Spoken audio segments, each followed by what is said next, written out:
and welcome to presentation of fundamentals of electrical engineering. This is video 1 of FEE, and the topic we have to learn in this video is alternating current, direct current, voltage source, current source, presented by Utkarsha Sonekar, Department of Electrical Engineering.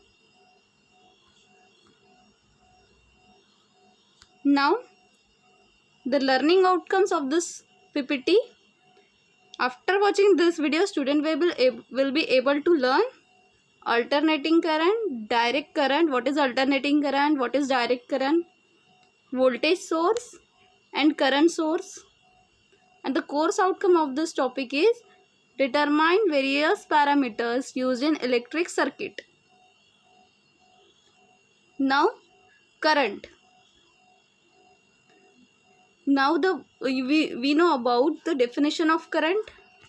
क्या होता है current? Electric current is the rate of flow of electrons in the conductor. क्या होता है current? ये जो conductor है जहाँ से क्या होता है करंट फ्लो होता है. करंट क्या होता है? Current is the rate of flow of electrons in this conductor. The SI unit of electric current is the ampere. Unit क्या है करंट का? एम्पियर. और करंट कहाँ से फ्लो होता है? तो दिस कंडक्टर, ये कंडक्टर से क्या होता है? करंट फ्लो होता है और वो होता है flow of electrons. Now what is the types of current we have to learn. हमें दो टाइप के करंट सीखना है. First is direct current, second is alternating current. दो टाइप के करंट हमें यहाँ सीखना है, ये आपको लर्न करके रखना है. That is direct current and alternating current. Now what is direct current and alternating current, उसका डिफरेंस कैसे किया जाता. नाउ अल्टरनेटिंग करंट AC, उसको AC कहा जाता है. AC is safe to transfer longer distance even between two cities and maintain the electric power. Alternating current क्या है? ट्रांसफर करने के लिए अल्टरनेटिंग करंट कैसा है? इजी है और जो पावर जो होता है वो इजीली मेंटेन होता है अल्टरनेटिंग करंट में. डायरेक्ट करंट में ऐसा नहीं होता. DC can not travel for a long distance, it loses electric power. ठीक है, DC हम ज़्यादा डिस्टेंस के लिए अटैच नहीं कर सकते. The rotating magnets cause the change in direction of electric flow. हमेशा अल्टरनेटिंग करंट क्या रहेगा? चेंज इन डायरेक्शन, उसमें डायरेक्शन चेंज होते रहेंगे. The steady magnetism makes DC flow in a single direction. जब DC कैसा फ्लो होगा? DC will flow in a single direction. दोनों डायरेक्शन में फ्लो होगा क्या? नहीं.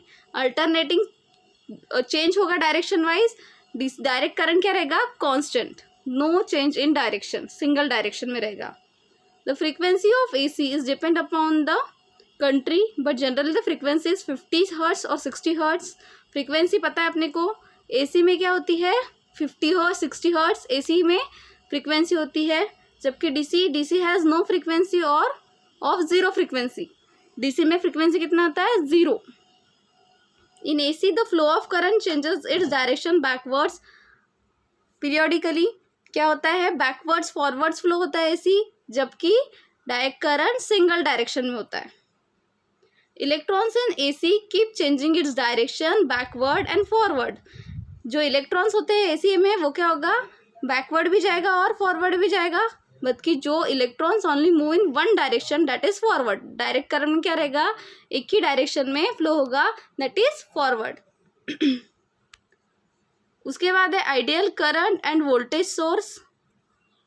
Now what is ideal current and what is ideal voltage. ये आपको डायग्राम दिख रही है, एक रेजिस्टेंस अटैच है.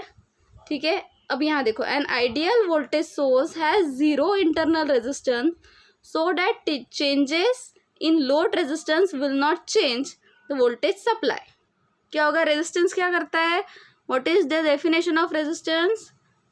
It oppose the flow of current. ठीक है, और रेजिस्टेंस का यूनिट होता है ओहम्स. ये हमें पता होना चाहिए. रेजिस्टेंस क्या करता है? Oppose the flow of current और उसका यूनिट होता है ohm. An ideal voltage source has zero internal resistance. जो भी आइडियल वोल्टेज सोर्स में क्या होता है? जीरो रेजिस्टेंस होता है, इंटरनल रेजिस्टेंस. तो जो भी चेंज होगा, जो भी चेंजेस होंगे वो अब सप्लाई वोल्टेज को चेंज नहीं करेंगे. उसे क्या बोलते हैं? Ideal voltage source. नाउ यहाँ पे आप देख रहे हो, यहाँ पे भी रेजिस्टेंस अटैच किया हुआ है. An ideal current source has defined internal resistance so that changes in load resistance will not change the current supply. जो भी रेजिस्टेंस चेंज हो रहा है वो लोड रेजिस्टेंस को चेंज कर रहा है, बट जो सप्लाई करंट है वो चेंज होगा क्या? नहीं. सो जो भी रेजिस्टेंस चेंज हो रहा है वो क्या कर रहा है? लोड रेजिस्टेंस को चेंज कर रहा है, जिसकी वजह से वोल्टेज जो सप्लाई हो रहा है वो भी चेंज नहीं होगा और करंट जो सप्लाई हो रहा है वो भी चेंज नहीं होगा. उसे हम क्या कहेंगे?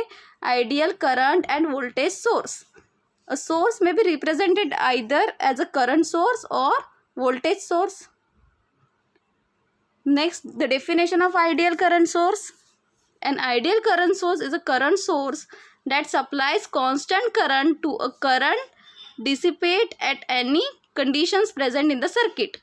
Ideal current source क्या होता है? जो constant current supply कर रहा है कोई भी condition में. An ideal current source provide the constant current with 100% efficiency. ठीक है, जिसकी 100% इफिशियंसी हो, अगर ऐसा सप्लाई हो रहा है तो हम उसे क्या बोलेंगे? Ideal current source. Now ideal voltage source. By definition ideal voltage source is a two terminal element with the property that the voltage across the terminals is specified at every instant in time. The voltage does not depend on the current through the source. जो भी voltage होगा वो proper current source पे, current की किसी भी value पे depend नहीं रहेगा. This current does not depend on the voltage across the source. और करंट क्या होगा? वोल्टेज पे डिपेंड नहीं रहेगा. उस कंडीशन को क्या बोलते हैं? Ideal voltage source. Now summary. In this video we learn about alternating current, direct current, voltage source and current source. This is programme outcome of this topic. Thank you. आपको 2-3 चीज़ें यहाँ ध्यान रखनी है. First, definition of current, what is resistance, what is frequency, और उसकी SI unit आपको ध्यान में रखना है.